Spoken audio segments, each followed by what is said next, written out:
Hola, Bandenatics!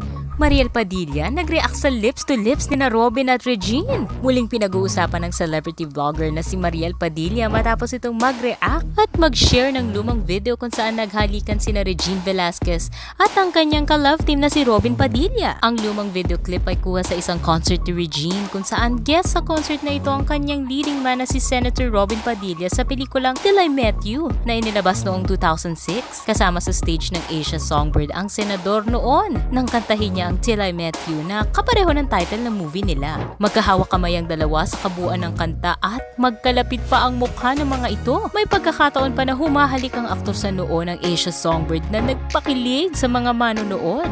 At nang matapos ang kanta ay nagsigawan ng mga fans ng paulit-ulit na kiss, kiss na pinagbigyan naman nila sa pamamagitan ng paghalik sa labi. Matapos ang mahigit 17 years ay muling lumabas ang lumang video sa social media na nakatagpa si Mariel Rodriguez Padilla.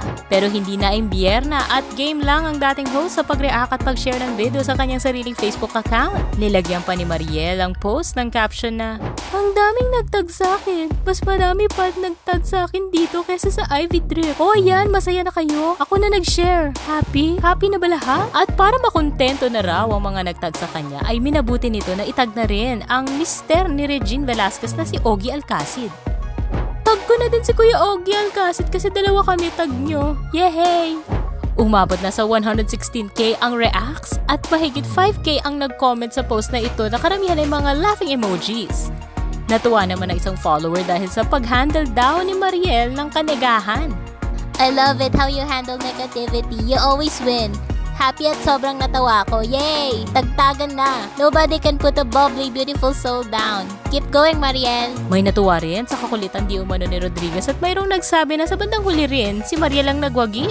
Matatandaan na kamakailan lang ay nag-viral si Mariel dahil sa Instagram post nito kung saan niya ipinakita ang pagpapadrip niya ng vitamin C sa opisina sa Senado ng mister na si Senator Robin Padilla. Umani ng napakaraming negatibong komento si Mariel sa maling paggamit nito sa opisina ng Senado para mag-promote ng pampaganda. Deleted agad ang IG post na yun dahil sa mga batikos na sinundan naman ang apology ng mag-asawa. Ano sa palagay nyo? Kinilig ba kayo sa Robin Regine Love Team? Naibaon nyo na rin ba sa limot ang pagpapadrip ni Mariel sa Senado sa paglabas ng lumang video na ito? Diyos! Ano masasabi nyo rito, Abantenatics? I-comment mo niyan and don't forget to follow, like, and subscribe for more updates!